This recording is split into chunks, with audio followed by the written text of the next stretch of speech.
Pessoal, beleza, gente? Nós vamos falar agora um pouquinho sobre o dadaísmo, certo? Mais um movimento das vanguardas europeias, certo? O dadaísmo, ele é um movimento posterior ao futurismo. O que o dadaísmo ele pode ter em relação ao futurismo, né? O que a gente pode trazer aí como relação, comparação, enfim. O dadaísmo, ele, assim como o futurismo, ele também foi um movimento que surgiu primeiro na literatura e depois então ele vai se destacar na arte, tá? O dadaísmo, ele foi um movimento que vem a surgir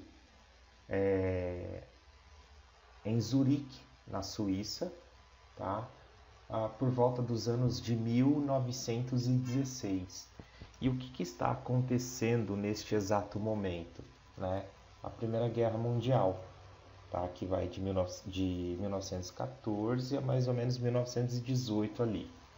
Então, em meio a esse acontecimento, né, surge o dadaísmo. O dadaísmo ele foi idealizado por um grupo de jovens intelectuais, né, adeptos da paz, nem um pouco dispostos a participar desta primeira guerra, certo? E eles vão mostrar toda a sua indignação, todo o seu repúdio, né, em relação ao que está acontecendo, né? Um dos grandes nomes que envolve o dadaísmo vem a ser o Hugo Boll, Tristan Tzara, André Breton, que eram escritores, né, que eles se mostravam totalmente contra o que estava acontecendo no mundo, certo? Aqui nós temos uma foto ícone aí, né, do Hugo Boll no Cabaré Voltaire, em 1916, que era o local onde eles se reuniam, né? Isso em Zurique, na Suíça, tá? Onde os ideais do dadaísmo vêm acontecer, tá? A destruição causada pela guerra foi o motor principal, vamos dizer assim, para o movimento, tá? Os artistas dadaístas franceses e alemães exilaram-se na Suíça por não concordarem com o posicionamento, vamos dizer assim, de seus países de origem, né, durante essa primeira grande guerra, e levaram para a arte esse protesto, né, contra uma cultura e uma civilização incapaz de evitar o aniquilamento massivo, a desgraça, a ruína, tudo aquilo que é de negativo, certo, em relação à guerra. A arte, portanto, deveria negar os valores vigentes, né? Levantar a bandeira do absurdo e chocar, escandalizar, já que a ruína da guerra não parecia chocante o suficiente para que os governantes europeus cessassem fogo, né? Já que a destruição, a guerra não causa esse impacto, vamos ver então se a arte consegue causar isso. Então, essa é a grande ideia que envolve o dadaísmo, tá? Ele foi um movimento de protesto, gente, contra esta sociedade que valorizava, que cultuava a guerra, certo? Para eles mostrarem todo este repúdio, toda esta indignação, vamos dizer assim, nesse local que eles se reuniam no Cabaré Voltaire, o Hugo Boll ele vai pegar um dicionário, tá, em francês, e ele vai pegar e ele vai abrir esse dicionário de forma muito aleatória e sem olhar para o dicionário aberto na página, ele vai pegar e apontar o dedo e vai cair sobre a palavra Dada. e eles falam assim, esse é o nome do movimento, né? Então esse vai ser o nome do nosso movimento. E aí o significado para a palavra Dada é cavalo, cavalinho de pau, cavalo de brinquedo, algo do tipo, que envolve essa questão de uma linguagem, né, infantil. E aí eles pegam e falam assim, esse é o nome do nosso movimento, então dadaísmo. E aí você pega assim, o que que a palavra, o significado da palavra, o que que tem a ver com arte? Nada. A atitude deles foi uma atitude racional e lógica? Não. Foi uma atitude totalmente irracional, né? Totalmente livre, totalmente espontânea. Então, assim, eles já conseguiam mostrar, né, a sua indignação, seu repúdio. Só pela escolha do nome do movimento você já vê o quê? Que os caras vinham para poder chocar mesmo, causar todo um impacto, né? Já que a destruição, a guerra não comove, então vamos tentar encontrar um outro meio para isso. Então você vê que a escolha do nome do movimento já é algo assim muito livre, muito espontâneo, né? E de forma irracional mesmo, tá? Aí aqui tem alguns significados, né, do dadaísmo em francês, alemão, romeno, ok? Que mais que eu posso lembrar para vocês em relação ao dadaísmo? O, Os artistas desse período eles vão ser contra, né, esse capitalismo burguês e a guerra promovida com motivação capitalista, tá? A intenção desta vanguarda é destruir os valores burgueses e a arte tradicional que era prezado, né, por este grupo, vamos dizer assim, por essa sociedade. Então eles vão trazer uma arte bem impactante. E aí eles vão negar todas as tradições sociais, os valores culturais e estéticos que a sociedade valorizava, né? Que mais que a gente pode pensar?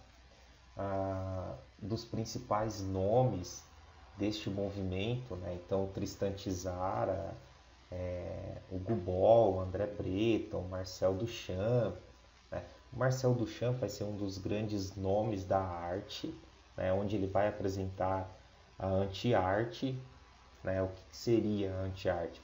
A forma sem sentido, né? Pela desconstrução do real, aconselhavam a desfuncionalizar os objetos do mundo burguês em uma atitude rebelde e demolidora, tá? As obras vamos dizer assim, do Duchamp baseavam-se no acaso, né? No caos, na desordem, objetos escolhidos aleatoriamente, tá? como característica para compor. Algumas características aqui o professor colocou, né, para vocês seguirem. E na literatura, uma coisa muito legal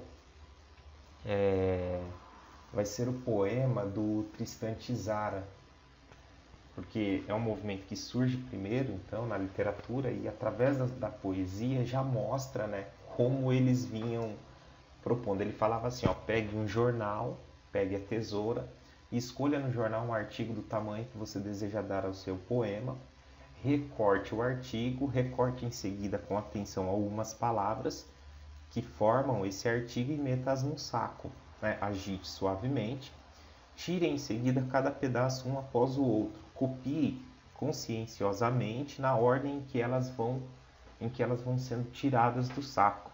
O poema se parecerá com você e ele um escritor infinitamente original e de uma sensibilidade graciosa, ainda que incompreendida do público.